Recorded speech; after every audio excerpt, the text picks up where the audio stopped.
آپ کے ہاں 7 بیٹے اور 7 بیٹیاں تھیں۔ آپ خود بھی صحت مند اور طاقتور تھے۔ آپ کے اصحاب کی تعداد بھی کافی تھی۔ گویا اللہ تعالیٰ نے آپ کو گوناگون نعمتوں سے نوازا تھا۔ آپ روئے زمین پر نعمتوں سے مالا مال شخص تھے۔ اللہ تعالیٰ نے آپ کو آزمانا چاہا تاکہ بعد میں آنے والے لوگوں کے لیے آپ صبر کی مثال بن جائیں۔ آخر صبر کا مرحلہ شروع ہو گیا۔ آپ کا سب مال و متاع ہلاک ہو گیا، یہاں تک کہ آپ فقیر ہو گئے۔ آپ کی زندگی ہی میں آپ کی ساری اولاد اللہ کو پیاری ہو گئی۔ کسی کا ایک بیٹا بھی فوت ہو جائے تو وہ کتنا غمگین ہوتا ہے، متاثر ہوتا ہے۔ سیدنا یعقوب علیہ السلام پر غم کس طرح طاری ہوا، یہاں تک کہ آپ کی آنکھوں کی بینائی تک جاتی رہی۔ مارے غم کے وہ گھل گئے تھے، جبکہ ان کا کوئی بیٹا فوت نہیں ہوا تھا، اور ادھر 7 بیٹے اور 7 بیٹیاں فوت ہو گئے۔ یہی نہیں، تمام مال مویشی ہلاک ہو گئے۔ معاملہ اس پر بھی ختم نہیں ہوا، آپ شدید مرض میں مبتلا ہو گئے۔ بیماری اس قدر شدید تھی کہ آپ چلنے پھرنے سے معذور ہو گئے، اٹھنے کی سکت نہ رہ گئی، یہاں تک کہ آپ کا گوشت گرنے لگا۔ آپ کی آزمائش انتہا کو پہنچ گئی۔ اب آپ کے ساتھی بھی آپ کا ساتھ چھوڑنے لگے۔ انہیں خوف محسوس ہوا کہ کہیں ان کی بیماری انہیں بھی نہ لگ جائے، کہیں یہ کوئی ایسی بیماری نہ ہو جو ایک سے دوسرے کو لگتی ہو۔ اس طرح سوائے 2 کے سب ساتھی آپ کا ساتھ چھوڑ گئے، کوئی آپ کے قریب نہ آتا تھا۔ جو 2 ساتھی ساتھ چھوڑ کر نہیں گئے تھے وہ بھی ذرا دور کھڑے ہو کر بات کرتے تھے۔ آپ کی خدمت کے لیے بس آپ کی بیوی رہ گئیں۔ وہ بہت وفادار بیوی تھیں۔ یہ زوجہ محترمہ آپ کی خدمت کرتی، آپ کو کھلاتی پلاتی، آپ کو نہلاتی۔ پھر نوبت یہاں تک پہنچی کہ سارا ہی مال بالکل ختم ہو گیا۔ اب بیوی صاحبہ نے اجرت پر لوگوں کے گھروں میں کام کرنا شروع کیا تاکہ کچھ کما کر لائیں اور خاوند پر خرچ کر سکیں۔ یہ تھے اللہ کے نبی ایوب علیہ السلام۔ اتنی بڑی آزمائش میں پورے اترے۔ آزمائش بھی 1-2 ماہ نہیں، پورے 12 برس جاری رہی، اور ایک قول کے مطابق 18 برس جاری رہی۔ آپ اس دوران مجسمہ صبر بنے رہے۔ آپ نے کبھی کسی سے شکوہ تک نہ کیا، یہاں تک کہ کبھی زوجہ محترمہ سے بھی شکوہ نہ کیا۔ سال ہا سال اسی حالت پر گزر گئے۔ ایک بار آپ کی بیوی نے عرض کرنے کی ذرا ہمت کی اور کہا، آپ اللہ کے رسول ہیں، اگر اللہ کے حضور دعا کریں تو وہ آپ کی بیماری کو ختم فرما دیں گے، آپ کی حالت کو بدل دیں گے۔ بیوی صاحبہ کے یہ کہنے کے باوجود آپ نے بیماری کے ختم ہونے کی دعا نہ کی، نہ یہ کہا یا اللہ مجھے رزق کی فراوانی عطا فرما۔ بس رضائے الہی پر راضی رہے، تقدیر الہی پر خوش رہے۔ آپ نے بیوی سے فرمایا، ذرا بتاؤ تو ہم کتنا عرصہ خوشحالی اور فراوانی میں رہے ہیں، کتنا عرصہ ہم ناز و نعمت میں رہے ہیں؟ انہوں نے جواب دیا، 80 سال۔ یہ سن کر آپ نے فرمایا، مجھے اللہ تعالیٰ سے دعا کرتے حیا آتی ہے، جتنا عرصہ خوشحالی میں رہا اتنا عرصہ بیماری اور تنگ دستی میں نہیں گزرا، اس لیے میں ابھی یہ دعا نہیں کروں گا کہ وہ مجھے شفا عطا کر دے یا میری اس حالت کو بدل دے، وافر رزق عطا کرے، جب تک مجھ پر 80 سال نہ گزر جائیں۔ جس طرح میں 80 سال ناز و نعمت کی بہاریں دیکھتا رہا، اسی طرح 80 سال تک میں اسی حالت پر صبر کا دامن تھامے رہوں گا، تندرستی کا سوال نہیں کروں گا۔ آپ کے اس جواب پر بیوی صاحبہ مایوس ہو گئیں، اس لیے کہ انہیں تو بیماری کے ختم ہونے کی اور اچھے دنوں کے دوبارہ آنے کی امید تھی۔ آپ کی بات سن کر وہ بولیں، تب یہ آزمائش کی گھڑی کب ختم ہوگی؟ چونکہ اس بات سے اللہ تعالیٰ کی ناشکری ہوتی تھی، اس لیے ایوب علیہ السلام ناراض ہو گئے۔ انہوں نے اللہ کے نام کی قسم کھائی کہ اگر اللہ تعالیٰ نے مجھے شفا عطا فرمائی تو میں انہیں 100 کوڑے ماروں گا۔ دوسری طرف نوبت یہاں تک پہنچی کہ لوگوں نے آپ کی بیوی صاحبہ کو کام دینے سے انکار کرنا شروع کر دیا۔ ان کا خیال تھا کہیں ان کے شوہر کی بیماری انہیں بھی نہ لگ جائے۔ وہ سمجھتے تھے کہ ایوب علیہ السلام کی بیماری چھوت کی ہے، لہٰذا یہ بیماری ان کی بیوی کے واسطے سے انہیں بھی لگ سکتی ہے۔ جب معاملہ یہاں تک پہنچ گیا تب آپ نے ایک چھوٹی سی بات کہی، اس میں بھی کوئی واضح دعا نہیں تھی، جبکہ اس وقت سے بڑھ کر دعا کے لیے کون سا وقت ہو سکتا تھا۔ آپ کی اس بات کو اللہ تعالیٰ نے قرآن مجید میں بیان فرمایا ہے۔ سورہ انبیاء آیت 83 میں ہے، وَأَيُّوبَ إِذْ نَادَى رَبَّهُ أَنِّي مَسَّنِيَ الضُّرُّ وَأَنْتَ أَرْحَمُ الرَّاحِمِينَ۔ اور ایوب کی اس حالت کو یاد کرو جبکہ اس نے اپنے پروردگار کو پکارا کہ مجھے یہ بیماری لگ گئی ہے اور تو رحم کرنے والوں سے زیادہ رحم کرنے والا ہے۔ مجھے آزمائش نے آ لیا ہے اور تو ارحم الراحمین ہے۔ مطلب یہ کہ آپ نے واضح الفاظ میں دعا نہیں فرمائی، یہ نہیں فرمایا الہی مجھے تندرستی عطا فرما، الہی مجھے رزق عطا فرما اور میری حالت ایسی ایسی ہو گئی ہے، تو رحیم و کریم ہے، بلکہ یوں کہا وَأَنْتَ أَرْحَمُ الرَّاحِمِينَ، عرض کیا میری نسبت میری حالت کو تو ہی بہتر جاننے والا ہے۔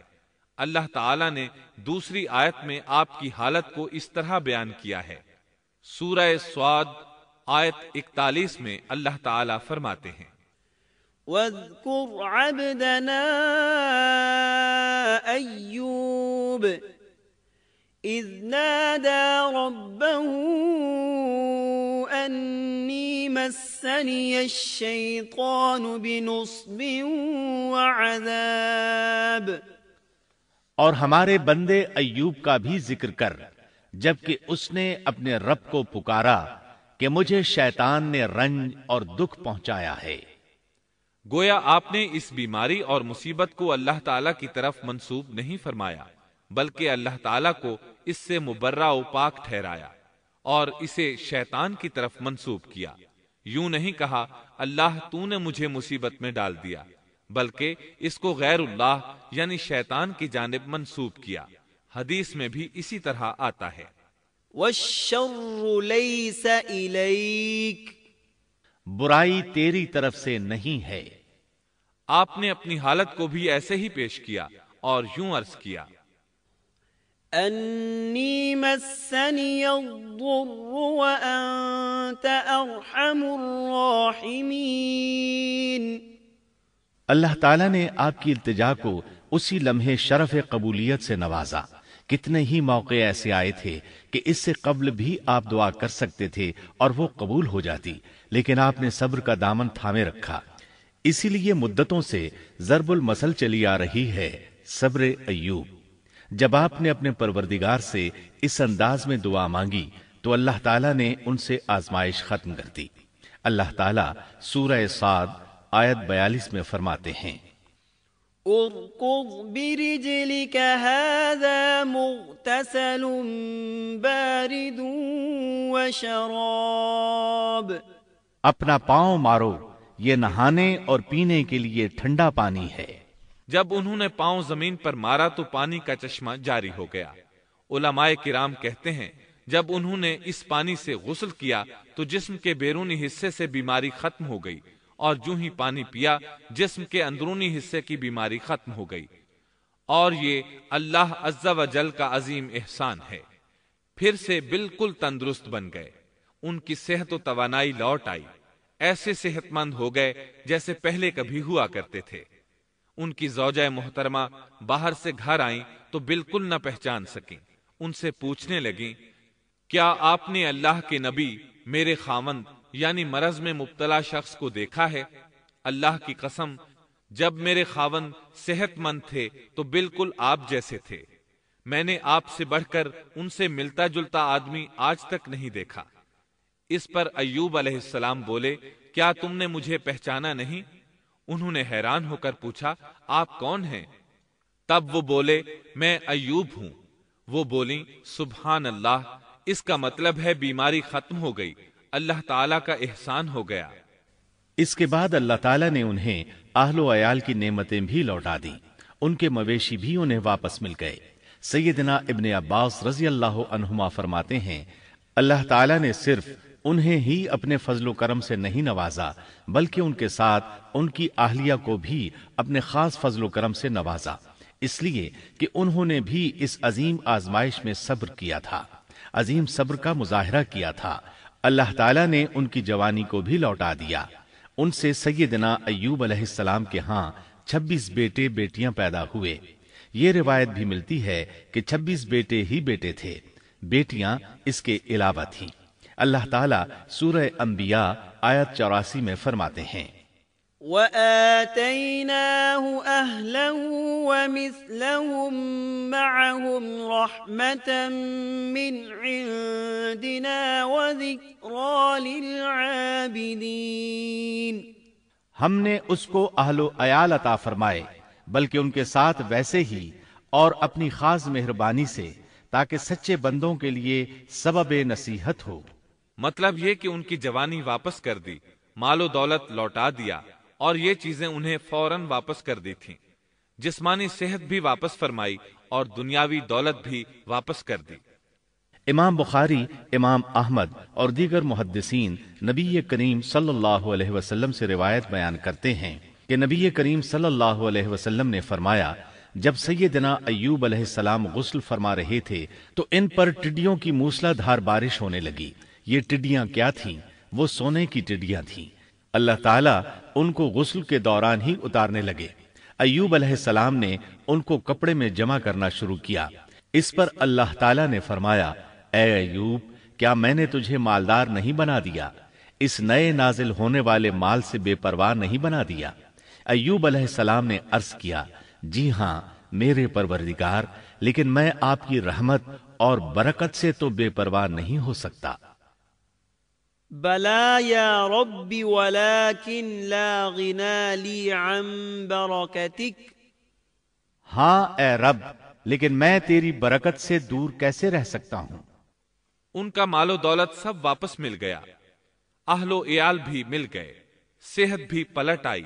یہ سب اللہ کے خاص فضل و کرم سے تھا اور اس عظیم صبر کے صلے میں تھا جو انہوں نے کیا تھا۔ اللہ تعالیٰ نے ان کی اہلیہ محترمہ پر بھی نرمی فرمائی، جیسا کہ سورہ صاد آیت 44 میں فرماتے ہیں، وَخُذْ بِيَدِكَ ضِغْثًا۔ اور اپنے ہاتھ میں تنکوں کی ایک جھاڑو پکڑو۔ بالکل باریک تنکوں کی ایک جھاڑو لو، اس میں 100 تنکے ہوں، ان کو اکٹھا کر لو۔ اس کے بعد فرمایا، فَاضْرِب بِّهِ وَلَا تَحْنَثْ۔ جھاڑو سے اسے مار اور قسم کے خلاف نہ کر۔ مطلب یہ کہ ایوب علیہ السلام نے اپنی بیوی کو 100 کوڑے مارنے کی قسم کھائی تھی۔ اللہ نے یہ تدبیر سمجھائی کہ 100 تنکوں کا جھاڑو لے کر ایک بار انہیں مارو اور قسم پوری کرو، قسم کی خلاف ورزی نہ کرو۔ اس طرح آپ کی قسم بھی پوری ہو جائے گی اور بیوی کو بھی تکلیف نہیں پہنچے گی۔ تو اس طرح اللہ تعالیٰ نے ان کی زوجہ محترمہ پر خاص مہربانی فرمائی۔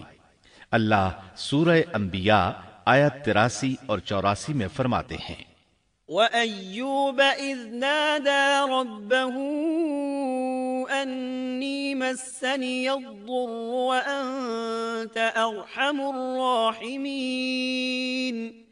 فَاسْتَجَبْنَا لَهُ فَكَشَفْنَا مَا بِهِ مِنْ ضُرٍّ وَآتَيْنَاهُ أَهْلَهُ وَمِثْلَهُمْ مَعَهُمْ رَحْمَةً مِّنْ عِنْدِنَا وَذِكْرَىٰ لِلْعَابِدِينَ۔ ایوب کی اس حالت کو یاد کرو جبکہ اس نے اپنے پروردگار کو پکارا کہ مجھے یہ بیماری لگ گئی ہے اور تو رحم کرنے والوں سے زیادہ رحم کرنے والا ہے۔ تو ہم نے ان کی سن لی اور جو دکھ انہیں تھا اسے دور کر دیا اور انہیں اہل و عیال عطا کر دیے، بلکہ ان کے ساتھ اپنی مہربانی سے ویسے ہی اور عطا کر دیے تاکہ سچے بندوں کے لیے نصیحت کا سبب ہو۔ اسی طرح اللہ تعالی سورہ صاد آیت 41 تا 44 میں فرماتے ہیں، وَاذْكُرْ عَبْدَنَا أَيُّوبَ إِذْ نَادَى رَبَّهُ أَنِّي مَسَّنِيَ الشَّيْطَانُ بِنُصْبٍ وَعَذَابٍ ارْكُضْ بِرِجْلِكَ هَذَا مُغْتَسَلٌ بَارِدٌ وَشَرَابٌ وَوَهَبْنَا لَهُ أَهْلَهُ وَمِثْلَهُم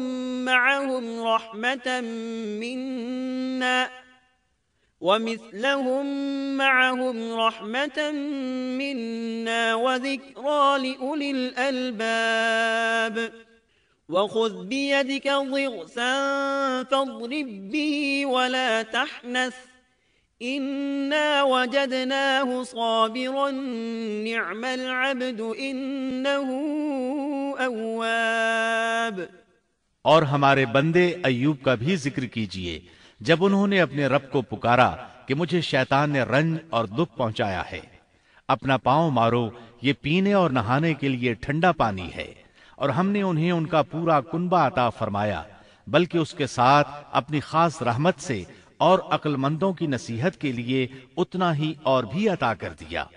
اور اپنے ہاتھ میں تنکوں کی ایک جھاڑو لے کر مار دیں اور قسم کے خلاف نہ کریں، سچ تو یہ ہے کہ ہم نے اسے بڑا صابر بندہ پایا، وہ بہت نیک تھے اور بہت ہی رغبت رکھنے والے تھے۔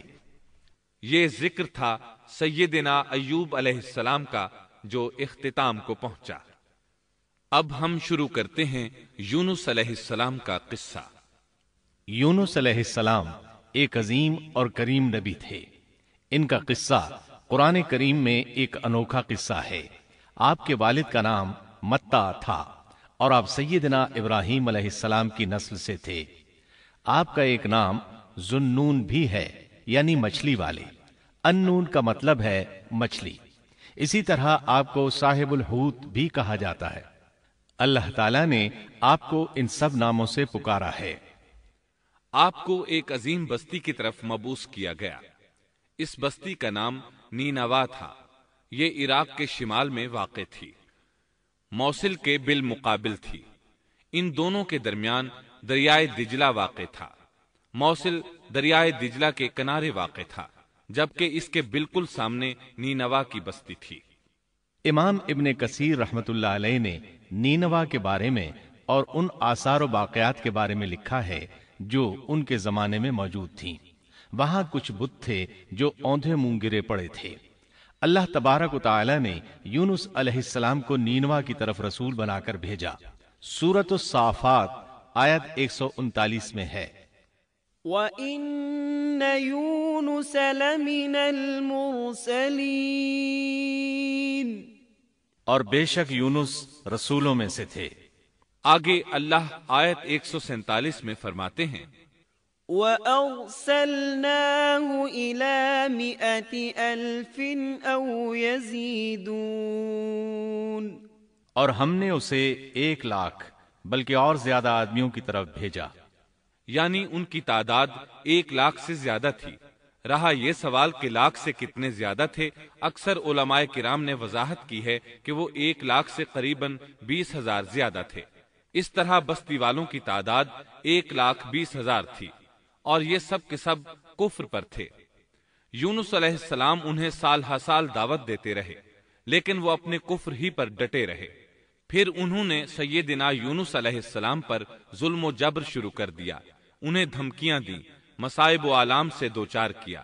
مطلب یہ کہ جس طرح دوسرے انبیاء کرام کے ساتھ کیا گیا، ان کے ساتھ بھی وہی سلوک ہوا۔ آخر آپ نے اپنی قوم کو اللہ کے عذاب سے آگاہ کرتے ہوئے اعلان فرما دیا کہ فلاں دن تم پر عذاب آ جائے گا۔ پھر خود غصے کی حالت میں اس بستی سے نکل گئے، جبکہ اللہ تعالیٰ نے انہیں متعین دن کی مہلت دینے کی اجازت تو دی تھی، لیکن اس بستی سے نکل جانے کا حکم نہیں دیا تھا۔ جب آپ نے انہیں یہ مہلت سنائی تو خود غصے کی حالت میں بستی سے نکل گئے۔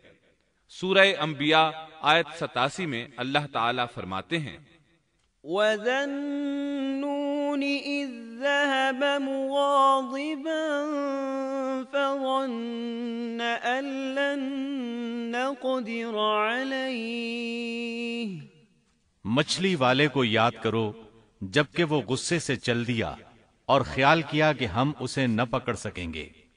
اس آیت کی تفسیر میں امام رازی رحمہ اللہ لکھتے ہیں، جس نے یہ گمان کیا کہ اللہ تعالیٰ اسے پکڑنے کی قدرت نہیں رکھتا، وہ آدمی کافر ہے۔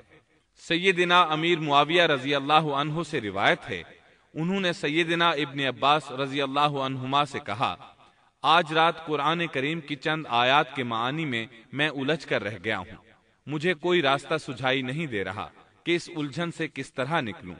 مجھے بس آپ ایسے نظر آتے ہیں جو ان آیات کا مطلب بتا سکتے ہیں، کم از کم میں ان آیات کی تفسیر اور تعبیر نہیں سمجھ سکا۔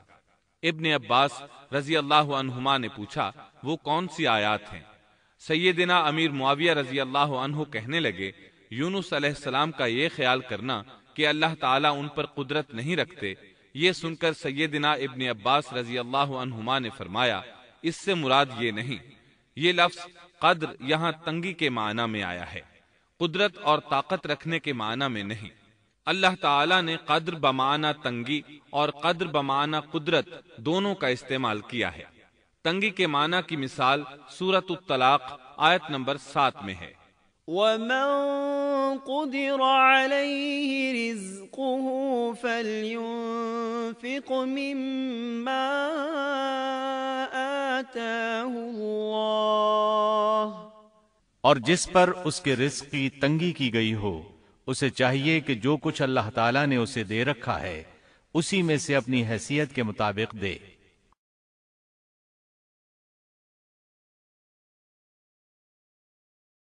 تو اس آیت میں بھی یہی معنی مراد ہے کہ انہوں نے گمان کر لیا ہم ان پر تنگی نہیں کریں گے، یعنی ان کا خیال یہ تھا کہ اگرچہ وہ اللہ تعالیٰ کی اجازت کے بغیر نکل کھڑے ہوئے ہیں پھر بھی اللہ ان پر تنگی نہیں کریں گے، کیونکہ وہ اللہ کے ایک معزز نبی اور رسول ہیں، اور ان کی قوم کے لوگ اللہ کی گرفت اور اس کے عذاب کے مستحق ہیں، انہی پر اللہ کا عذاب نازل ہونے والا ہے۔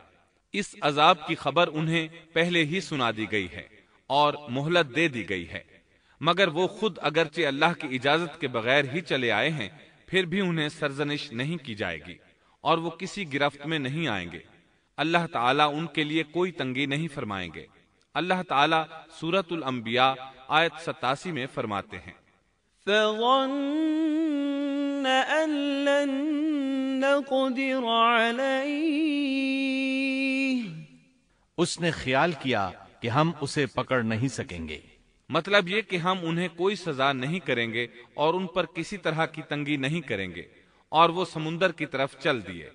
انہی دنوں میں عذاب الہی کی کچھ علامات نینوا بستی پر ظاہر ہونا شروع ہو گئیں۔ ایک بہت بڑا سیاہ بادل ان کی طرف بڑھنے لگا، اس بادل میں آگ کے شعلے دکھائی دینے لگے۔ ان لوگوں نے یہ بادل ان متعین دنوں میں سے پہلے ہی دن دیکھ لیا۔ اس کو دیکھتے ہی وہ سمجھ گئے کہ جس طرح سیدنا یونس علیہ السلام نے انہیں آگاہ کیا تھا یہ عذاب ان پر نازل ہو کر رہے گا، اور جو عذاب سیدنا لوط علیہ السلام کی قوم پر آیا تھا وہ اس کے بارے میں بھی اچھی طرح جانتے تھے۔ وہ بستی ان کی بستی کے قریب ہی تھی، اس لیے وہ ڈر گئے۔ ان کے سردار جمع ہوئے اور کہنے لگے، جیسے تم سے پہلے لوگوں پر عذاب اترا کرتے تھے تم پر بھی یہ نازل ہو کر رہے گا، جلدی کرو، سب جمع ہو جاؤ۔ چنانچہ انہوں نے اس بات پر اتفاق کر لیا کہ سیدنا یونس علیہ السلام نے بالکل سچ فرمایا تھا۔ اللہ کی قسم یہ بالکل وہی عذاب ہے، تم اللہ کے عذاب سے نجات نہیں پا سکو گے۔ اس سے بچنے کی ایک ہی صورت ہے کہ تم ایمان لے آؤ اور توبہ کر لو۔ اس طرح وہ سب کے سب ایمان لے آئے، لیکن سیدنا یونس علیہ السلام وہاں موجود نہیں تھے۔ ان کی عدم موجودگی میں یہ سب کے سب یعنی 1,20,000 افراد ایمان لے آئے۔ انہوں نے پیوند لگے کپڑے پہنے اور اللہ کے حضور عاجزی، انکساری اور آہوزاری شروع کر دی، رونے لگے، اللہ سے بخشش مانگنے لگے، پھر اسی حالت زار میں باہر کھلے میدان کی طرف نکل آئے۔ ان کے سرداروں نے سب کو الگ الگ کر دیا، یہاں تک کہ ماں اور بیٹے کو بھی جدا کر دیا۔ سب اپنی اپنی جگہ پر یعنی ماں اپنی جگہ پر اور بیٹا اپنی جگہ پر آہوزاری کرنے لگے تاکہ ان پر اللہ تعالیٰ کی رحمت نازل ہو جائے۔ یہ عذاب 3 دن تک ان کے سروں پر منڈلاتا رہا، اور یہ بھی مسلسل آہوزاری کرتے رہے، اپنی عاجزی ظاہر کرتے رہے، معافیاں مانگتے رہے۔ آخر کار اللہ تعالیٰ نے ان پر رحم و کرم فرما دیا اور عذاب کو ان سے پھیر دیا۔ اللہ تعالیٰ سورہ یونس آیت 98 میں فرماتے ہیں، فلولا كانت قرية آمنت فنفعها إيمانها إلا قوم يونس، چنانچہ کوئی بستی ایمان نہ لائی کہ ایمان لانا اس کے لیے فائدہ مند ہوتا سوائے یونس کی قوم کے۔ مطلب یہ کہ سابقہ امتوں میں سے کسی کے بارے میں یہ سننے میں نہیں آیا کہ پوری قوم ایمان لے آئی ہو، تمام بستیوں میں ایک بھی بستی ایسی نہیں تھی، بس ایک یونس علیہ السلام کی قوم ایمان لے آئی۔ اللہ تعالیٰ سورہ یونس آیت 98 میں فرماتے ہیں، لما آمنوا كشفنا عنهم عذاب الخزي في الحياة الدنيا ومتعناهم إلى حين۔ جب وہ ایمان لے آئے تو ہم نے رسوائی کے عذاب کو دنیاوی زندگی میں ان پر سے ٹال دیا اور ان کو ایک وقت تک کے لیے زندگی سے فائدہ اٹھانے کا موقع دیا۔ مطلب یہ کہ ہم نے انہیں دنیاوی زندگی کا لطف اٹھانے کا موقع دیا۔ اب اس قوم پر قیامت کے دن تک عذاب نہیں اترے گا۔ علامہ ابن کثیر رحمت اللہ علیہ فرماتے ہیں، اس آیت کریمہ کا مفہوم یہ ہے کہ کسی بستی کے تمام باشندے کسی نبی پر کبھی ایمان نہیں لائے، یا تو سب نے کفر کیا یا پھر اکثر نے کفر کیا۔ لیکن یونس علیہ السلام کی قوم واحد ایسی قوم ہے جو تمام کی تمام عذاب الہی کے آثار دیکھ کر ایمان لے آئی۔ سابقہ ادوار میں جتنی بھی بستیاں گزریں ان میں اہل ایمان کے ساتھ یا تو کفار رہے ہیں یا ان میں منافقین بھی رہے ہیں، سوائے یونس علیہ السلام کی قوم کے وہ سب کے سب کافر تھے، پھر سب کے سب ایمان لے آئے۔ یہ اللہ تعالیٰ کے عجائبات میں سے ہے اور اس کی قدرت اور رحمت کی نشانیوں میں سے ہے۔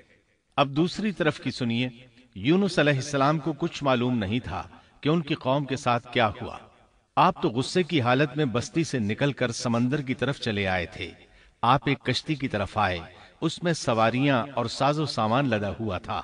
اللہ تعالیٰ سورۃ الصافات آیت 140 میں فرماتے ہیں، اذ ابق الى الفلك المشحون، جب وہ بھاگ کر بھری کشتی پر پہنچے۔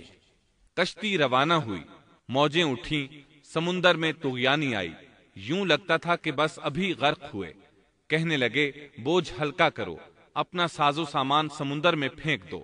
چنانچہ انہوں نے اپنا اپنا ساز و سامان سمندر میں پھینک دیا۔ اس طرح کشتی کچھ ہلکی ہو گئی، لیکن ضرورت کے مطابق ہلکی نہ ہو سکی۔ اب وہ کہنے لگے کسی کو سمندر میں گرانا ضروری ہے تاکہ کشتی مزید ہلکی ہو جائے، ورنہ یہ ڈوب جائے گی۔ جلدی کرو، قرع ڈالو۔ جس کے نام کا قرع نکلتا جائے اسے سمندر میں گراتے جاؤ اور بار بار یہ عمل دہراتے جاؤ یہاں تک کہ کشتی ہلکی ہو جائے۔ چنانچہ قرع ڈالا گیا۔ سب سے پہلے یونس علیہ السلام کا نام نکلا۔ سب کہنے لگے نہیں، یہ تو ایسے نہیں ہیں، ان کے چہرے پر تو سجدوں کے نشانات ہیں، انہیں رہنے دو، پھر قرع ڈالو۔ چنانچہ پھر قرع ڈالا گیا، پھر انہی کا نام نکلا۔ سب نے تعجب کیا۔ تیسری مرتبہ پھر قرع ڈالا گیا، اس بار پھر یونس علیہ السلام ہی کا نام نکلا۔ اللہ تعالیٰ سورۃ الصافات آیت 141 میں فرماتے ہیں، فساهم فكان من المدحضين، پھر قرآن اندازی ہوئی تو یہ مغلوب ہو گئے۔ ہر بار انہی کا نام نکلا۔ آخر کار ان لوگوں نے انہیں پکڑ کر سمندر میں گرا دیا۔ فالتقمه الحوت، تو پھر انہیں مچھلی نے نگل لیا۔ حوت بڑی مچھلی کو کہتے ہیں۔ اللہ تعالیٰ نے حوت کو القاء فرمایا، انہیں کھانا نہیں، نہ ان کے جسم کو کوئی گزند پہنچے۔ یہ اس مچھلی کو اللہ تعالیٰ کے احکامات تھے۔ اللہ تعالیٰ سورۃ الصافات آیت 142 میں فرماتے ہیں، فالتقمه الحوت وهو مليم، تو پھر انہیں مچھلی نے نگل لیا اور وہ خود اپنے آپ کو ملامت کرنے لگے۔ یعنی وہ سمجھ گئے کہ بار بار جو ان کا نام قرآن اندازی میں نکلتا رہا ہے تو وہی مقصود ہیں، چنانچہ خود کو ملامت کرنے لگے، اور یہ ملامت توبہ کی ابتدا ہے کہ انسان خود کو ملامت کرتا ہے۔ اب یونس علیہ السلام مچھلی کے پیٹ میں تھے۔ اللہ کی قدرت، آپ مچھلی کے پیٹ میں 3 دن تک رہے۔ بعض روایات میں 7 دن اور زیادہ سے زیادہ مدت 40 روز آئی ہے۔ آپ نے مچھلی کے پیٹ میں اللہ تعالیٰ کو پکارا۔ اللہ سورۃ الانبیاء آیت 87 میں فرماتے ہیں، فنادى في الظلمات، آخر کار وہ اندھیروں کے اندر سے پکار اٹھے۔ علماء نے یہاں 3 اندھیروں کا ذکر کیا ہے۔ مچھلی کے پیٹ کا اندھیرا، سمندر کا اندھیرا اور رات کا اندھیرا، گویا ان پر یہ سارے اندھیرے اکٹھے ہو گئے تھے۔ اللہ سورۃ الصافات آیت 143 اور 144 میں فرماتے ہیں، فلولا انه كان من المسبحين للبث في بطنه الى يوم يبعثون۔ پس اگر یہ پاکی بیان کرنے والوں میں سے نہ ہوتے تو لوگوں کے اٹھائے جانے کے دن تک اس کے پیٹ ہی میں رہتے۔ مطلب یہ کہ اگر آپ اللہ تبارک و تعالی کی تسبیح نہ بیان کرتے تو مچھلی کے پیٹ ہی میں رہتے۔ آپ نے دعا نہیں مانگی بلکہ اللہ عز و جل کی تسبیح بیان کی۔ روایات میں یوں بھی آتا ہے کہ جب مچھلی آپ کو سمندر کی اتھاہ گہرائی میں لے گئی تو آپ وہاں آبی مخلوقات کی تسبیحات کی آوازیں سننے لگے، گویا اللہ تعالی نے انہیں القاء فرمایا کہ آپ بھی تسبیح کریں۔ اللہ سورۃ الانبیاء آیت 87 میں فرماتے ہیں، فنادى في الظلمات أن لا إله إلا أنت سبحانك إني كنت من الظالمين۔ بالآخر وہ اندھیروں کے اندر سے پکار اٹھا کہ الہی تیرے سوا کوئی معبود نہیں، تو پاک ہے، بے شک میں ظالموں میں ہو گیا۔ چنانچہ یونس علیہ السلام نے اس تسبیح کے الفاظ کو یوں ادا فرمایا، لا إله إلا أنت سبحانك إني كنت من الظالمين۔ امام احمد، امام ترمذی، امام نسائی اور دیگر ائمہ رحمہم اللہ نے یہ حدیث نقل کی ہے کہ یونس علیہ السلام کی وہ دعا جو انہوں نے مچھلی کے پیٹ میں مانگی تھی وہ یہی ہے، لا إله إلا أنت سبحانك إني كنت من الظالمين۔ جو بھی مسلمان یہ دعا اپنی کسی حاجت میں مانگے گا اللہ تعالیٰ اس کی دعا ضرور قبول فرمائے گا۔ یہ دعائے مستجاب ہے، مقبول دعاؤں میں سے ہے۔ اسی دعا کے بعد اللہ تعالیٰ نے یونس علیہ السلام کو اس پریشانی سے نجات عطا فرمائی۔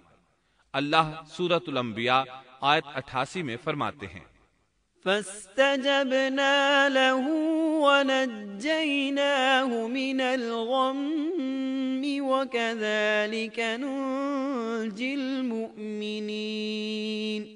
تو ہم نے اس کی پکار سن لی اور اسے غم سے نجات دے دی، اور ہم ایمان والوں کو اسی طرح بچا لیا کرتے ہیں۔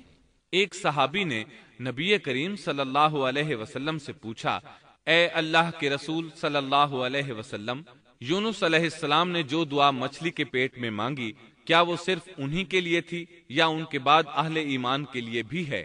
تو آپ نے فرمایا، یہ دعا یونس علیہ السلام کے لیے خاص تھی اور سب اہل ایمان کے لیے عام ہے۔ کیا تم نے اللہ تعالیٰ کا یہ فرمان نہیں سنا؟ وَكَذَلِكَ نُنْجِي الْمُؤْمِنِينَ۔ اور ہم ایمان والوں کو اسی طرح بچا لیا کرتے ہیں۔ جو بھی اس دعا کو پڑھے گا اللہ اسے رنج و غم سے نجات دیں گے۔ ایک قول کے مطابق تقریباً 40 روز آپ کی شب و روز یہی دعا رہی۔ اس مدت کے ختم ہونے پر اللہ تعالیٰ نے آپ کی دعا کو قبولیت بخشی۔ مچھلی ساحل پر پہنچی، انہیں کنارے پر ڈالا اور واپس چلی گئی۔ اس بات کو اللہ تعالیٰ نے سورۃ الصافات آیت 145 میں یوں بیان فرمایا ہے، فَنَبَذْنَاهُ بِالْعَرَاءِ وَهُوَ سَقِيمٌ۔ پس اسے ہم نے چٹیل میدان میں ڈال دیا اور وہ اس وقت بیمار تھے۔ آپ وہاں اسی طرح لیٹے رہے۔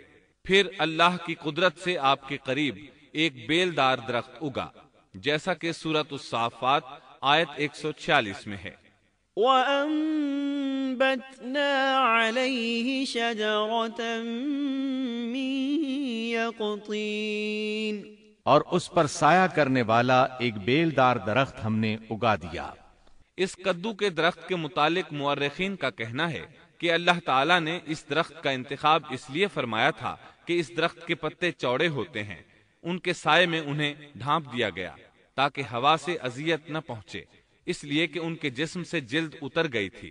پھر اس درخت سے خوش کن خوشبو بھی آتی تھی، اس خوشبو نے انہیں فرحت بخشی۔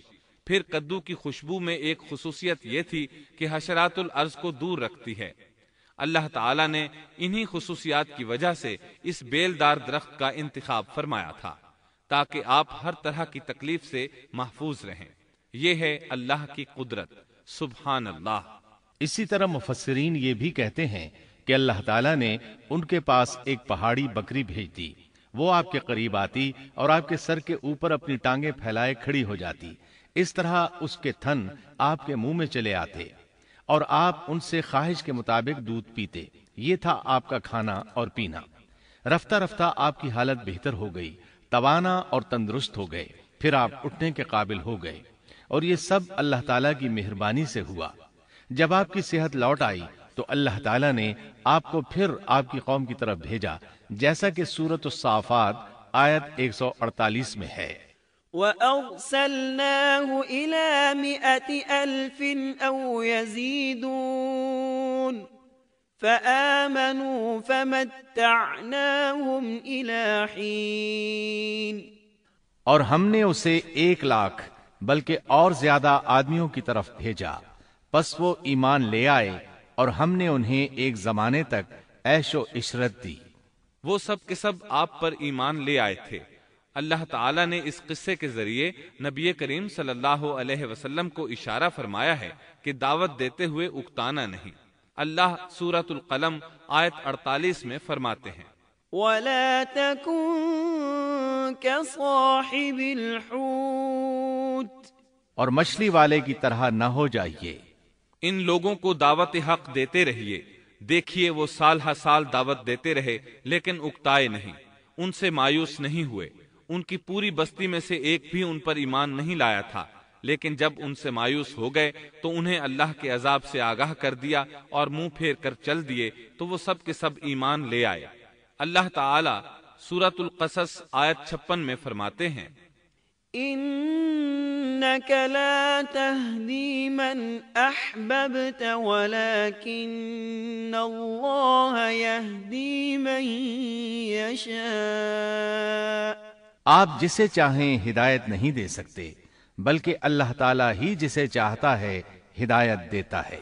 اس قصے میں بہت بڑا سبق ہے کہ کسی بھی حالت میں اللہ کی رحمت سے مایوس نہیں ہونا چاہیے اور نہ ہدایت کے معاملے میں اپنی ذات پر بھروسہ کرنا چاہیے۔ ہدایت تو بس صرف اللہ تعالیٰ ہی کی طرف سے ہے، آپ کے ذمے تو پیغام حق پہنچا دینا ہے۔ اللہ سبحانہ و تعالیٰ کے ذمے ہدایت سے نوازنا ہے۔ اللہ تعالیٰ نے انہیں پاک صاف بنا دیا، انہیں چن لیا۔ اللہ خود ہی سورۃ القلم آیت 50 میں وضاحت فرماتے ہیں، فاجتباه ربه فجعله من الصالحين۔ اسے اس کے رب نے پھر نوازا اور اسے نیک لوگوں میں کر دیا۔ امام مسلم نے ایک حدیث روایت کی ہے کہ نبی کریم صلی اللہ علیہ وسلم نے فرمایا، لا ينبغي لعبد ان يقول انا خير من يونس بن متى۔ تم میں سے کوئی شخص ہرگز یہ نہ کہے کہ میں یعنی محمد یونس بن متی سے بہتر ہوں، یعنی یوں نہ کہے کہ میں سیدنا یونس علیہ السلام سے افضل ہوں، وہ اس طرح کہ وہ تو اپنی قوم کے ایمان لانے سے مایوس ہو گئے تھے اور میں مایوس نہیں ہوں۔ اس طرح بالکل نہ کہے، کیونکہ بالآخر اللہ تعالیٰ نے آپ کو چن لیا اور برگزیدہ بنا لیا اور صالحین میں داخل کر لیا۔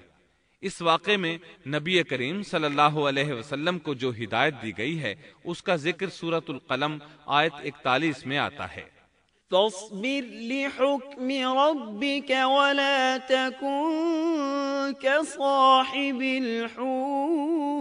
الحوت۔ پس تو اپنے رب کے حکم کا صبر سے انتظار کر اور مچھلی والے کی طرح نہ ہو جا۔ مطلب یہ کہ یونس علیہ السلام کی مانند نہ ہو جائیے جو اپنی قوم کے ایمان لانے سے مایوس ہو گئے تھے۔ یقیناً دین کی دعوت اور حق کے پرچار میں یہ بہت عظیم سبق ہے کہ دائی اللہ کو کبھی مایوس نہیں ہونا چاہیے۔ یونس علیہ السلام کا قصہ ختم ہوا اور اب ہم آپ کو سناتے ہیں ذوالکفل علیہ السلام کا قصہ۔ قرآن عزیز میں ذوالکفل علیہ السلام کا ذکر 2 سورتوں یعنی سورۃ الانبیاء اور سورہ صاد میں آیا ہے، لیکن دونوں سورتوں میں صرف نام مذکور ہے، مختصر و مفصل کسی قسم کے حالات کا کوئی تذکرہ نہیں ہے۔ سورۃ الانبیاء آیت 85 اور 86 میں اللہ تعالی فرماتے ہیں وَإِسْمَاعِيلَ وَإِدْرِيسَ وَذَا الْكِفْلِ كُلٌّ مِّنَ الصَّابِرِينَ وَأَدْخَلْنَاهُ فِي رَحْمَتِنَا إِنَّهُم مِّنَ الصَّالِحِينَ۔ اور اسماعیل اور ادریس اور ذوالکفل یہ سب صابر لوگ تھے، ہم نے انہیں اپنی رحمت میں داخل کر لیا، یہ سب لوگ نیک تھے۔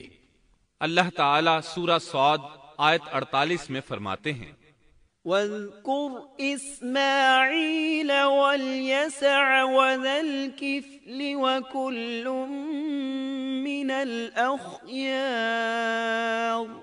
اسماعیل، یسع اور ذوالکفل کا بھی ذکر کر دیجئے، یہ سب بہترین لوگ تھے۔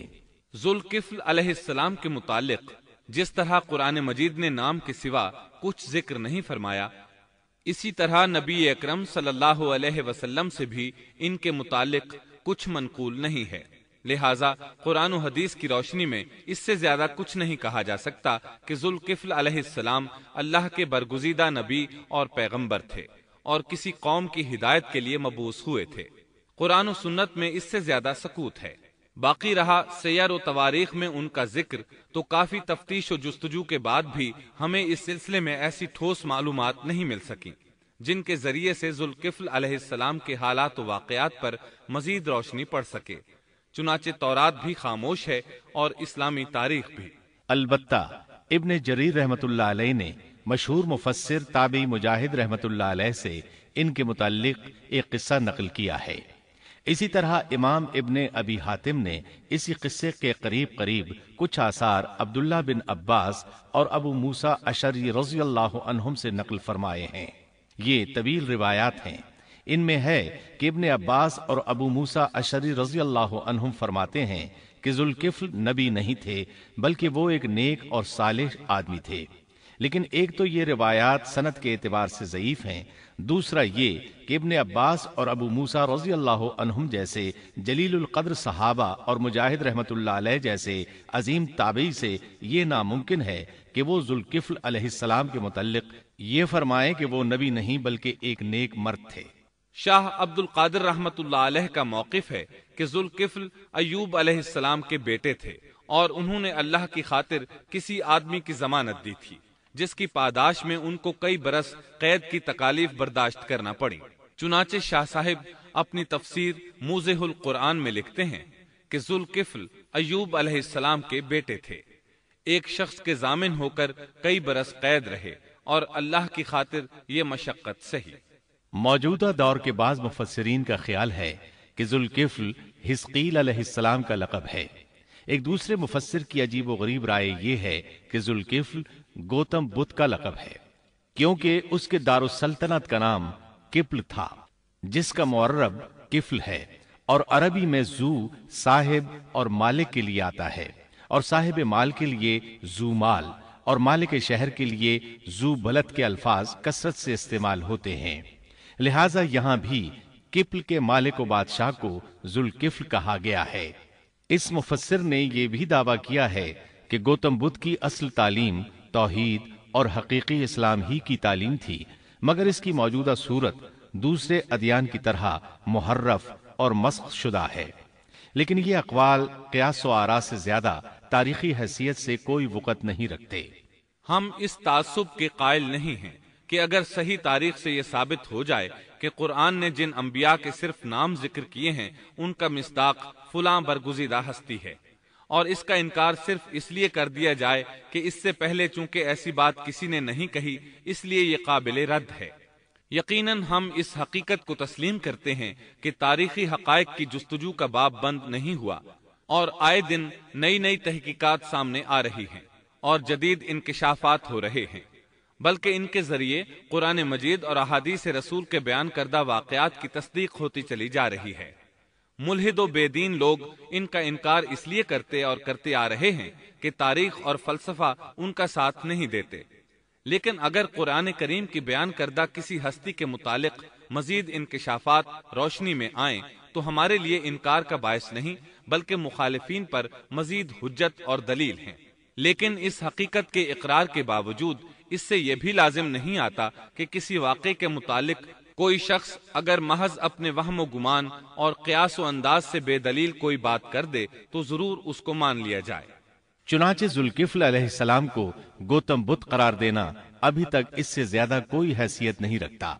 ہمارے لیے دنیا کے مختلف گوشوں میں اللہ کے فرستادہ نبیوں پر ایمان لانے کے لیے قرآن کی وہ تینوں دفعات کافی ہیں جو دین اسلام کا امتیازی وصف ہیں۔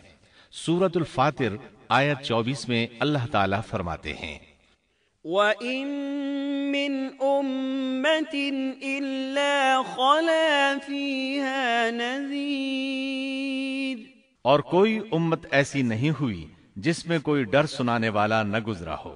سورۃ المومن آیت 78 میں اللہ تعالیٰ فرماتے ہیں، مِّنْهُم مَّن قَصَصْنَا عَلَيْكَ وَمِنْهُم مَّن لَّمْ نَقْصُصْ عَلَيْكَ، بعض انبیاء کے واقعات ہم آپ کو بیان کر چکے ہیں اور ان میں سے بعض کے قصے تو ہم نے آپ کو بیان ہی نہیں کیے۔ سورۃ البقرہ آیت 136 میں اللہ تعالیٰ فرماتے ہیں، لا نفرق بین احد من رسله، ہم رسولوں میں سے کسی کے درمیان فرق نہیں کرتے۔ اس لیے ایک مومن کا یہ عقیدہ ہونا چاہیے کہ ہم اللہ کے انبیاء میں سے کسی نبی کے درمیان کوئی فرق نہیں کرتے، یعنی تمام انبیاء پر ایمان لاتے ہیں۔ اس صاف اور واضح عقیدے کے بعد اگر ہمارے سامنے کسی ملک اور کسی خطے کے انبیاء اور رسول کے واقعات نہیں بھی آئے تو اس کے اسباب و وجوہات اور ہیں، لیکن جہاں تک ان پر ایمان لانے کا تعلق ہے وہ اختصار سے بھی کافی ہے، اور ان کی تفصیلات سے آگاہی ہماری رشد و ہدایت کے مقاصد یعنی اللہ پر ایمان اور نیک اعمال کے لیے ضروری نہیں ہے، خصوصاً جبکہ اللہ تعالیٰ نے ہم پر یہ حقیقت بھی قرآن مجید میں واضح کر دی ہے کہ نبی اکرم صلی اللہ علیہ وسلم خاتم النبیین ہیں اور تمام سچے ادیان کی صحیح اور حقیقی تعلیم کی تصدیق کر کے ان کو بلند درجات کے درجہ کمال تک پہنچانے والے ہیں، جیسا کہ سورۃ المائدہ آیت 3 میں اللہ تعالیٰ فرماتے ہیں، اليوم اکملت لکم دینکم واتممت علیکم نعمتی ورضیت لکم الاسلام دینا، آج میں نے تمہارے لیے دین کو کامل کر دیا اور تم پر اپنا انعام بھرپور کر دیا اور تمہارے لیے اسلام کے دین ہونے پر رضامند ہو گیا۔ خلاصہ کلام یہ کہ ہمیں یہ تسلیم ہے کہ ہندوستان میں بھی اللہ کے سچے نبی اور پیغمبر مبعوث ہوئے، بلکہ سیرت نگاروں کی روایات کے مطابق ابو البشر آدم علیہ السلام اسی ہندوستان کے کسی گوشے میں اتارے گئے، لیکن جب تک قرآن و حدیث کی صراحت یا تاریخ کے صحیح دلائل و براہین سے یہ ثابت نہ ہو جائے کہ ذوالکفل گوتم بدھ کا لقب ہے، محض قیاس و آراء کی بنا پر ہم اس کو تسلیم نہیں کرتے، کیونکہ جس طرح کسی نبی کو نہ ماننا کفر کی راہ ہے، اسی طرح کسی غیر نبی کو نبی تسلیم کرنا بھی باطل ہے۔ شعیب علیہ السلام بھی ایک عظیم نبی تھے۔ آپ یونس علیہ السلام سے پہلے یا بعد میں تشریف لائے۔ مفسرین اور مورخین کے اقوال اس بارے میں مختلف ہیں۔ آپ عربی النسل ہیں اور مدین بن مدیان بن ابراہیم علیہ السلام کی طرف منسوب ہیں۔ آپ جس شہر میں مبعوث ہوئے اس کا نام مدین تھا، یا پھر یہ اس قبیلے کا نام تھا جو اس بستی میں آباد تھا۔ مدین کا یہ شہر مشہور شہر معان کے قریب ہی تھا، آج کل یہ اردن میں ہے۔ معان قوم لوط کے بحیرہ کے قریب تھا۔ بحیرہ کی حقیقت یہ ہے کہ جب اللہ تعالیٰ نے جبریل علیہ السلام کو حکم دیا کہ لوط علیہ السلام کی قوم پر تباہی نازل کریں، اس بستی کو اوپر اٹھا کر اوندھا گرا دیں، انہوں نے اس بستی کو تہوبالا کر دیا، تہس نہس کر دیا، تو اس بستی کو بحیرہ کہا جانے لگا، یعنی لوط علیہ السلام کی بستی کے کھنڈرات۔ یہ بحیرہ بحر مردار کے قریب ہی واقع ہے۔ سیدنا شعیب علیہ السلام کی قوم ایک کافر اور تاجر قوم تھی، بتوں کی پوجا کرتی تھی اور ڈاکے ڈالتی تھی۔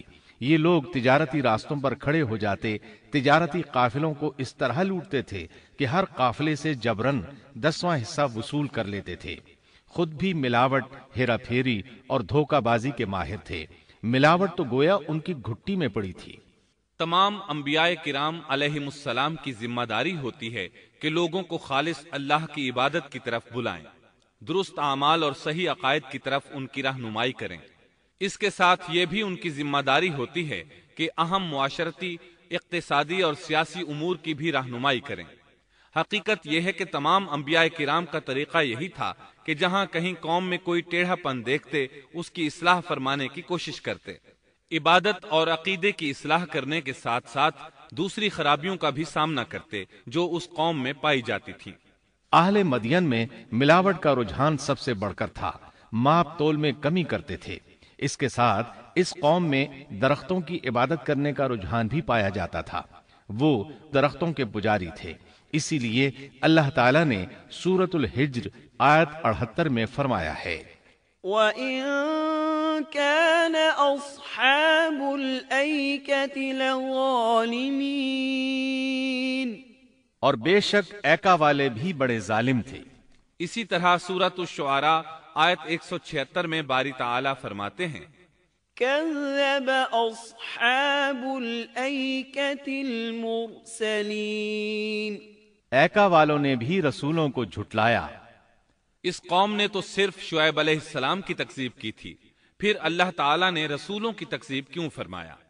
اس کا جواب یہ ہے کہ ایک رسول اور نبی کی تکذیب تمام انبیاء کرام کی تکذیب ہے، کیونکہ سب انبیاء کرام کی دعوت ایک ہے، سب کے سب ایک ہی دعوت دیتے رہے ہیں، سب کا ایک ہی اعلان تھا، أَنِ اعْبُدُوا اللَّهَ وَاتَّقُوهُ وَأَطِيعُونِ، تم اللہ کی عبادت کرو اور اسی سے ڈرو اور میرا کہنا مانو۔ یہ تھی تمام انبیاء کرام کی دعوت۔ اللہ سورۃ الاعراف آیت 59 میں فرماتے ہیں، اعبدوا اللہ ما لکم من الہ غیرہ، تم اللہ کی عبادت کرو، اس کے سوا تمہارا کوئی معبود نہیں۔ مطلب یہ کہ تمام انبیاء کی دعوت ایک ہی تھی۔ اب جو آدمی صرف ایک نبی کو جھٹلاتا ہے، اس کی تعلیمات سے کفر کرتا ہے، تو گویا وہ سب کو جھٹلاتا ہے، سبھی کی تعلیمات سے انکار کرتا ہے۔ یہی وجہ ہے کہ اللہ تعالیٰ نے فرمایا، ایکا والوں نے رسولوں کو جھٹلایا، باوجود اس کے کہ انہوں نے صرف ایک رسول کو جھٹلایا تھا۔ شعیب علیہ السلام نے قوم کو دعوت دینی شروع کی۔ اللہ تعالیٰ سورہ اعراف آیت 85 میں فرماتے ہیں، وَإِلَى مَدْيَنَ أَخَاهُمْ شُعَيْبًا قَالَ يَا قَوْمِ اعْبُدُوا اللَّهَ مَا لَكُمْ مِنْ إِلَٰهٍ غَيْرُهُ قَدْ جَاءَتْكُمْ بَيِّنَةٌ مِّن رَّبِّكُمْ، اور ہم نے مدین کی طرف ان کے بھائی شعیب کو بھیجا، انہوں نے فرمایا، اے میری قوم، تم اللہ کی عبادت کرو، اس کے سوا تمہارا کوئی معبود نہیں، تمہارے پاس تمہارے پروردگار کی طرف سے واضح دلیل آ چکی ہے۔ سب کے سب انبیاء کرام معجزات کے ساتھ تشریف لائے ہیں۔ اگر معجزات نہ ہوتے تو لوگوں کو کیسے پہچان ہوتی کہ وہ حق پر ہیں؟ معجزات نہ ہوتے تو ہم ایک سچے نبی اور نبوت کے جھوٹے مدعی کے درمیان فرق کیسے کر سکتے تھے؟ نبی برحق تو معجزات لے کر آتا ہے، دنیا میں کوئی نبی ایسا نہیں آیا جو معجزات لے کر نہ آیا ہو۔ معجزے کی تعریف میں علماء لکھتے ہیں، المعجزة امر خارق للعادة شيء لا يستطيعه البشر وليس من صنع البشر، معجزہ اس خلاف عادت امر کو کہتے ہیں جو انسانوں کی طاقت سے بالا ہو اور اس میں کسی آدمی کا عمل دخل نہ ہو، یعنی جس کو پیش کرنے سے انسان عاجز ہوں۔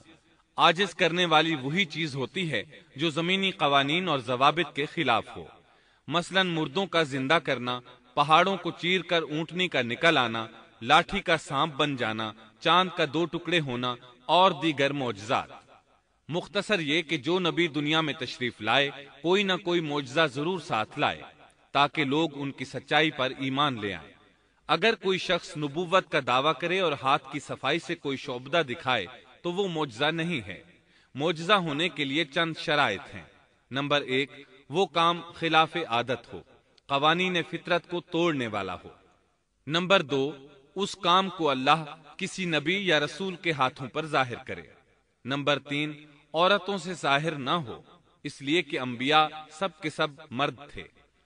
اللہ تعالیٰ سورہ یوسف آیت 109 میں فرماتے ہیں، وَمَا أَرْسَلْنَا مِن قَبْلِكَ إِلَّا رِجَالًا۔ آپ سے پہلے ہم نے جتنے رسول بھیجے سب مرد ہی تھے۔ نمبر 4، اس معجزے سے وہ دوسروں کو چیلنج بھی کرے کہ مخالفین میں سے کوئی ایسا کر کے دکھائے، چاہے سب مل کر دکھائیں، مطلب یہ کہ وہ معجزہ سب کے لیے چیلنج ہو۔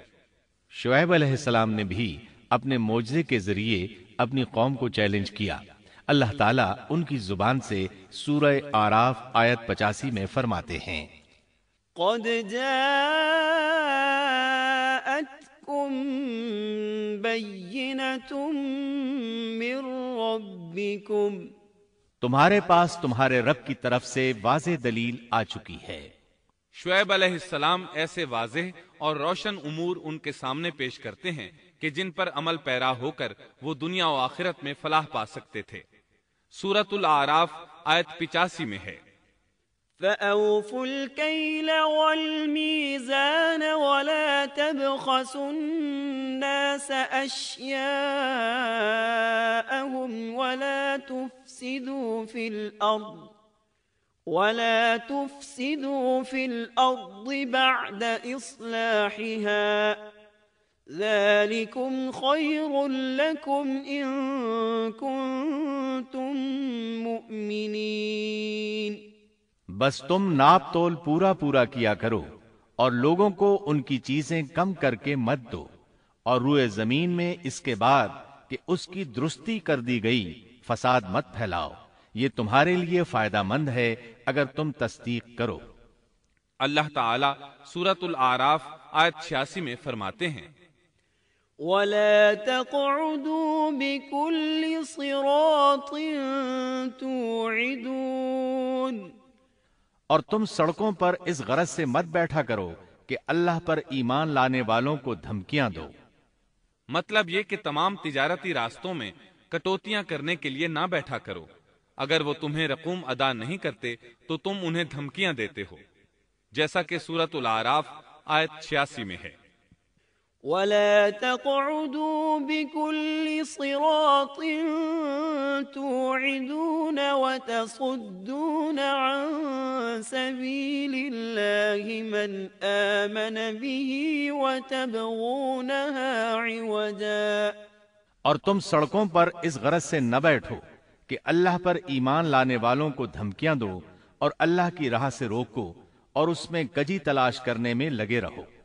اللہ تعالیٰ سورۃ الاعراف آیت 86 میں فرماتے ہیں، وَاذْكُرُوا إِذْ كُنتُمْ قَلِيلًا فَكَثَّرَكُمْ، اور اس حالت کو یاد کرو جبکہ تم کم تھے پھر اللہ نے تمہیں زیادہ کر دیا۔ ان کی تعداد بالکل تھوڑی سی تھی، اللہ نے بڑی تیزی سے ان کی تعداد میں اضافہ کر دیا، لیکن جب انہوں نے شعیب علیہ السلام کی بات کو نہ مانا تو ان کا انجام کیا ہوا؟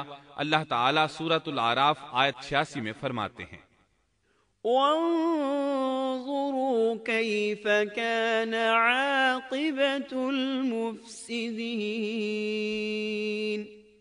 اور دیکھو کیسا انجام ہوا فساد کرنے والوں کا۔ لوط علیہ السلام کی قوم چونکہ ان کے قریب ہی تھی اس لیے ان کے انجام سے ڈرایا جا رہا ہے۔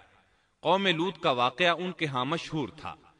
شعیب علیہ السلام کی دعوت کا تذکرہ سورہ ہود آیت 88 میں ہے کہ شعیب علیہ السلام نے اپنی قوم کو مخاطب کر کے فرمایا، ان اريد الا الاصلاح ما استطعت، میرا ارادہ تو اپنی طاقت بھر اصلاح کرنے ہی کا ہے۔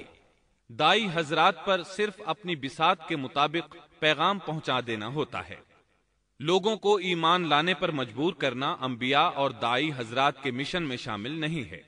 اللہ تعالی سورۃ الغاشیہ آیت 22 میں فرماتے ہیں، لست علیہم بمسیطر، آپ ان پر محاسب نہیں ہیں۔ مطلب یہ کہ آپ انہیں ایمان لانے اور راہ راست پر چلانے کے لیے مجبور نہیں کر سکتے۔ آپ کے ذمے یہی امر ہے کہ آپ ان کی اصلاح کرنے کی کوشش کریں۔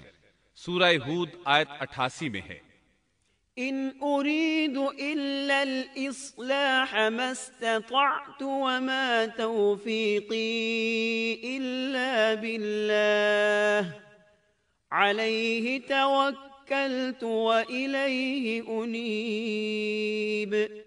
میرا ارادہ تو اپنی طاقت بھر اصلاح کرنے کا ہی ہے، میری توفیق اللہ ہی کی مدد سے ہے، اسی پر میرا بھروسہ ہے اور اسی کی طرف میں رجوع کرتا ہوں۔ جب شعیب علیہ السلام نے انہیں ان باتوں کی طرف دعوت دی تو انہوں نے کفر کیا، آپ کو جھٹلایا، بلکہ یوں کہنے لگے، قالوا يا شعيب أصلاتك تأمرك أن نترك ما يعبد آباؤنا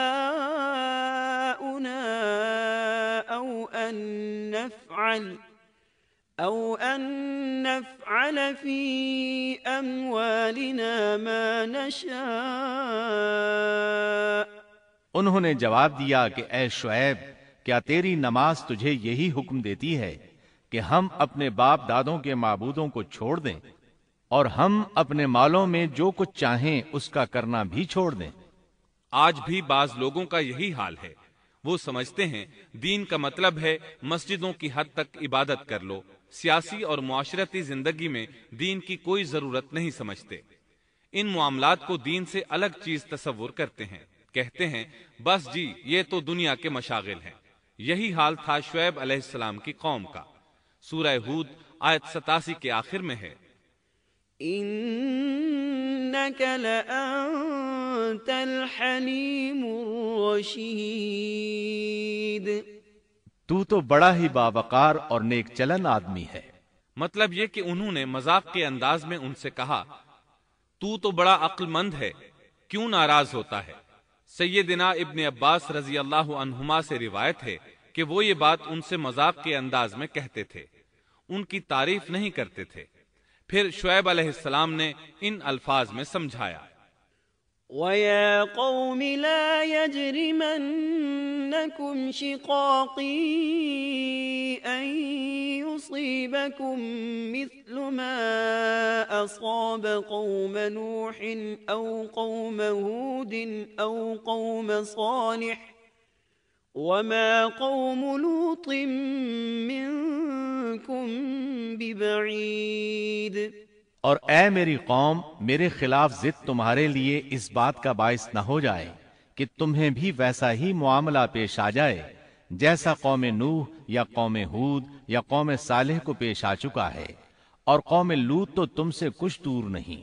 مطلب یہ تھا کہ قوم لوط تو تمہارے بالکل نزدیک تھی، ان پر آنے والے عذاب سے تو تم خود اچھی طرح خبردار ہو، جانتے ہو ان کے ساتھ کیا سلوک ہو چکا ہے۔ پھر آپ نے فرمایا، وَاسْتَغْفِرُوا رَبَّكُمْ ثُمَّ تُوبُوا إِلَيْهِ إِنَّ رَبِّي رَحِيمٌ وَدُودٌ۔ تم اپنے رب سے استغفار کرو اور اس کی طرف توجہ کرو، یقین مانو کہ میرا رب بڑی مہربانی والا اور بہت محبت کرنے والا ہے۔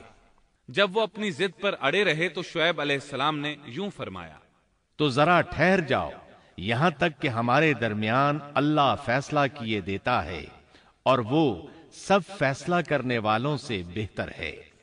پہلے تو عام واعظ و نصیحت فرمائی، جب قوم نہ سمجھی تو انہیں سابقہ ہلاک شدہ قوموں کی مثالیں دی، ڈرایا کہ کہیں تمہیں بھی ایسے ہی عذابوں سے دوچار نہ ہونا پڑے، لیکن انہوں نے کسی بات کا اثر نہ لیا، الٹا یوں کہنے لگے، انما انت من المسحرین ما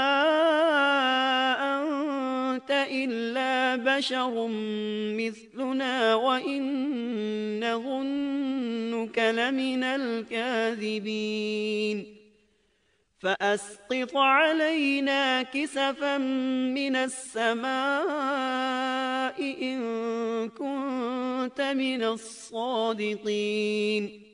تو ان میں سے ہے جن پر جادو کر دیا جاتا ہے، اور تو ہم ہی جیسا ایک انسان ہے، اور ہم تو تجھے جھوٹ بولنے والوں میں سے ہی خیال کرتے ہیں۔ اگر تو سچے لوگوں میں سے ہے تو ہم پر آسمان کا کوئی ٹکڑا گرا دے۔ مطلب یہ کہ آخرکار یہ لوگ پہلے لوگوں یعنی عاد اور سمود کے نقش قدم پر چلنے لگے۔ ان کے انبیاء انہیں حق کی طرف بلاتے رہے، وہ انکار کرتے رہے، آخر ان پر اللہ کے عذاب اترے۔ ایسے ہی یہ لوگ بھی شعیب علیہ السلام کو دھمکیاں دینے لگے، ان کے مقابلے پر اتر آئے۔ سورۃ الاعراف آیت 88 میں ہے کہ شعیب علیہ السلام کی قوم کے کافر سرداروں نے ان سے کہا، قال الملأ الذين استكبروا من قومه لنخرجنك يا شعيب والذين آمنوا معك من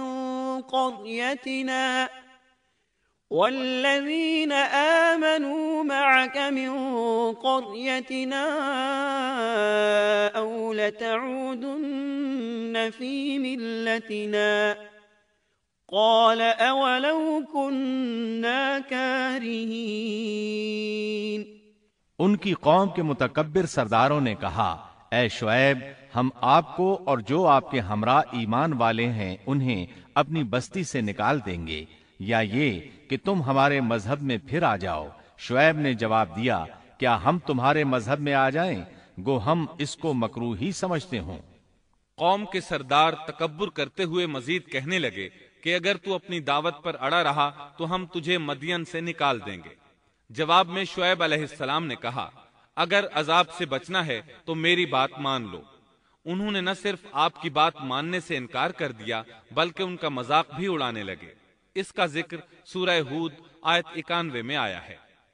قالوا يا شعيب ما نفقه كثيرا مما تقول۔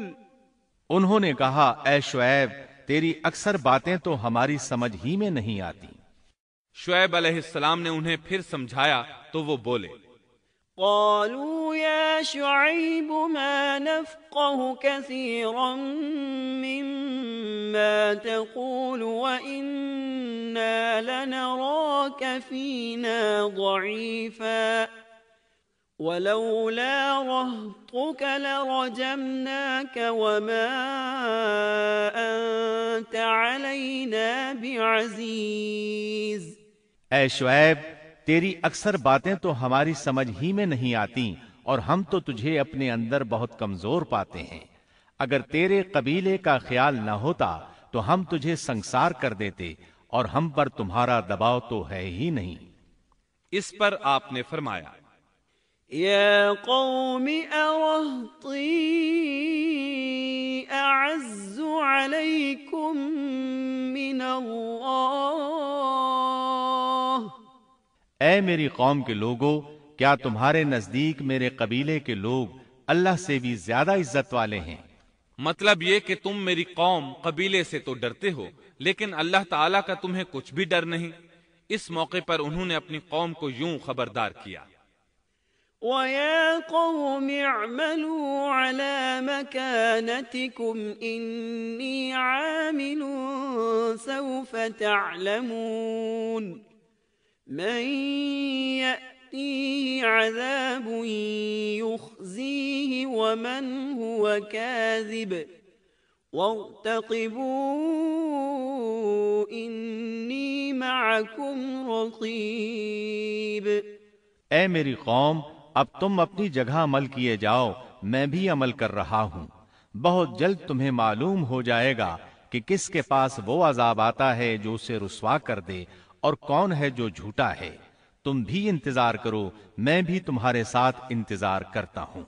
پھر آپ نے دعا فرمائی، اے اللہ، میرے اور میری قوم کے درمیان فیصلہ کر دے۔ ادھر قوم کے لوگ انہیں بستی سے نکالنے اور سنسار کرنے کی دھمکیاں دینے لگے۔ آپ کی دعا کے الفاظ سورہ آراف آیت 99 میں آئے ہیں۔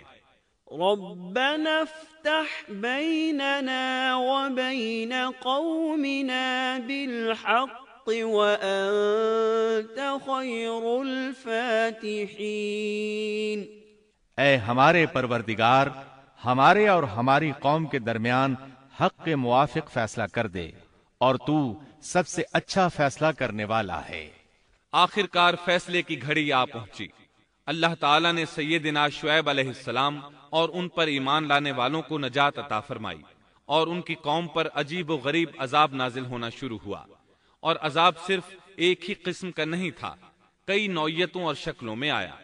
اللہ سبحانہ و تعالی ہمیں اپنی قدرت کی نشانیاں دکھاتے ہیں کہ قوم عاد کس طرح تند و تیز ہواؤں سے تباہ کی گئی، جبکہ شعیب علیہ السلام کی قوم کو اس کے بالکل برعکس عذاب دیا گیا۔ اللہ تعالیٰ نے ہوا کو روک لیا، حالت ایسی ہو گئی کہ ہوا بالکل نہ چلی، گرمی اور حرارت تیز ہو گئی۔ پھر اللہ تعالیٰ نے بستی سے باہر ایک بادل بھیجا، اس کے نیچے سایہ تھا، بچے، بوڑھے، جوان اور عورتیں سبھی اس سائے میں جگہ پانے کے لیے بھاگے تاکہ گرمی سے بچ سکیں۔ آخر بادل کے نیچے پہنچ کر بیٹھ گئے۔ جو ہی سب وہاں پہنچ کر بیٹھے، ان کے نیچے کی زمین ہلنے لگی، ہچکولے کھانے لگی، یہاں تک کہ زلزلہ شروع ہو گیا، سب گھٹنوں کے بل گرتے چلے گئے۔ اسی وقت جبریل علیہ السلام تشریف لائے اور ایسی زوردار چیخ ماری کہ اس چیخ کی شدت کی تاب نہ لاتے ہوئے سب کے سب وہیں ڈھیر ہو گئے۔ اللہ تعالیٰ سورۃ الشعراء آیت 189 میں فرماتے ہیں، فَأَخَذَهُمْ عَذَابُ يَوْمِ الظُّلَّةِ، پس انہیں سائبان والے دن کے عذاب نے پکڑ لیا۔ جب انہوں نے سائے اور ہوا کو گم پایا تو بادل کو دیکھتے ہی اس کے سائے کی طرف لپکے، لیکن اس میں تو عذاب تھا، اور انہوں نے یہی تو کہا تھا، فَأَسْقِطْ عَلَيْنَا كِسَفًا مِّنَ السَّمَاءِ إِن كُنتَ مِنَ الصَّادِقِينَ۔ اگر تم سچے لوگوں میں سے ہو تو ہم پر آسمان کا کوئی ٹکڑا گرا دو۔ پس اللہ تعالیٰ نے آسمان سے ایسا ہی عذاب بھیج دیا۔ اللہ سورہ آراف آیت 91 میں فرماتے ہیں، فَأَخَذَتْهُمُ الرَّجْفَةُ فَأَصْبَحُوا فِي دَارِهِمْ جَاثِمِينَ۔ پس انہیں زلزلے نے آ پکڑا، سو وہ اوندھے کے اوندھے پڑے رہ گئے۔ اللہ تعالیٰ مزید فرماتے ہیں، سورہ ہود آیت 94 تا 95 میں ہے، وَلَمَّا جَاءَ أَمْرُنَا نَجَّيْنَا شُعَيْبًا وَالَّذِينَ آمَنُوا مَعَهُ بِرَحْمَةٍ مِّنَّا وَأَخَذَتِ الَّذِينَ ظَلَمُوا الصَّيْحَةُ فَأَصْبَحُوا فِي دِيَارِهِمْ جَاثِمِينَ كَأَن لَّمْ يَغْنَوْا فِيهَا أَلَا بُعْدًا لِّمَدْيَنَ كَمَا بَعِدَتْ ثَمُودُ۔ جب ہمارا عذاب آ پہنچا، ہم نے شعیب کو اور ان کے ساتھ تمام مسلمانوں کو اپنی خاص رحمت سے نجات بخشی، اور ظالموں کو سخت چنگھاڑ نے آ پکڑا جس سے وہ اپنے گھروں میں اوندھے پڑے رہ گئے، گویا کہ وہ ان گھروں میں کبھی بسے ہی نہ تھے۔ آگاہ رہو، مدین والوں کے لیے بھی ویسی ہی پھٹکار ہے جیسی پھٹکار سمود پر پڑی۔ شعیب علیہ السلام اور ان پر ایمان لانے والے ان لوگوں سے دور کھڑے تھے، وہ ان کی طرف حسرت بھری نگاہوں سے دیکھ رہے تھے۔ سورہ آراف آیت 93 میں ارشاد ربانی ہے، فَتَوَلَّى عَنْهُمْ وَقَالَ يَا قَوْمِ لَقَدْ أَبْلَغْتُكُمْ رِسَالَاتِ رَبِّي وَنَصَحْتُ لَكُمْ فَكَيْفَ آسَى عَلَى قَوْمٍ كَافِرِينَ۔ اس وقت شعیب ان سے منہ موڑ کر چلے اور فرمانے لگے، اے میری قوم، میں نے تمہیں اپنے پروردگار کے احکام پہنچا دیے اور میں نے تمہاری خیرخواہی کی، پھر میں ان کافر لوگوں پر کیوں رنج کروں؟ اس کے بعد وہ دوبارہ مدین کی طرف لوٹ آئے۔ کیونکہ مدین شہر تو باقی رہ گیا تھا، صرف اہل مدین ہی تباہ ہوئے تھے۔ بعد میں لوگ آہستہ آہستہ مدین میں آ کر آباد ہونے لگے۔ مدین شہر پھر سے آباد ہو گیا، اس کی رونقیں لوٹ آئیں۔ اب مدین کے اکثر باشندے مسلمان تھے، وہ مسلمان جو شعیب علیہ السلام کے ساتھ تھے۔ وہ اور دوسرے علاقوں سے آنے والے کفار اب اس شہر کے باشندے تھے، اور یہی وہ مدین شہر تھا جس میں سیدنا موسیٰ علیہ السلام تشریف لائے تھے۔ شعیب علیہ السلام کا قصہ اپنے اختتام کو پہنچا۔ اب ہم آپ کو اصحاب القریہ کا قصہ سنائیں گے۔ اصحاب القریہ کا قصہ اللہ تعالی نے سورہ یاسین میں بیان فرمایا ہے۔ اللہ تعالی اس سورہ کی آیت 13 میں فرماتے ہیں، واضرب لهم مثلا أصحاب القرية إذ جاءها المرسلون۔ اور آپ ان کے سامنے ایک مثال یعنی ایک بستی والوں کا قصہ بیان کیجئے جبکہ اس بستی میں کئی رسول آئے۔ اکثر مفسرین کے قول کے مطابق یہ بستی انطاکیہ ہے۔ یہ ملک شام کے شمال میں ترکی کے قریب واقع ہے۔ اس بستی میں اللہ تعالیٰ کے رسول تشریف لائے، جیسا کہ سورہ یاسین آیت 14 میں ہے۔ اذ ارسلنا الیہم اثنین، جب ہم نے ان کے پاس 2 رسولوں کو بھیجا۔ ایک ہی وقت میں 2 نبی دونوں دعوت پیش کرتے ہیں، لیکن ہوا کیا؟ اللہ فرماتے ہیں، فَكَذَّبُوهُمَا فَعَزَّزْنَا بِثَالِثٍ فَقَالُوا إِنَّا إِلَيْكُمْ مُرْسَلُونَ۔ سو ان لوگوں نے اول دونوں کو جھٹلایا، پھر ہم نے تیسرے سے تائید کی، سو ان تینوں نے کہا کہ ہم تمہارے پاس بھیجے گئے ہیں۔ مطلب یہ کہ 3 نبی بیک وقت انہیں اللہ کا پیغام سناتے رہے۔ ایک قول کے مطابق ان تینوں کے نام صادق، صدوق اور شلوم تھے، واللہ عالم۔ انہوں نے اپنی قوم کو توحید کی دعوت دینی شروع کی، انہیں ڈرانا شروع کیا اور یہ اعلان بھی کیا، وَمَا عَلَيْنَا إِلَّا الْبَلَاغُ الْمُبِينُ۔ ہمارے ذمے تو صرف واضح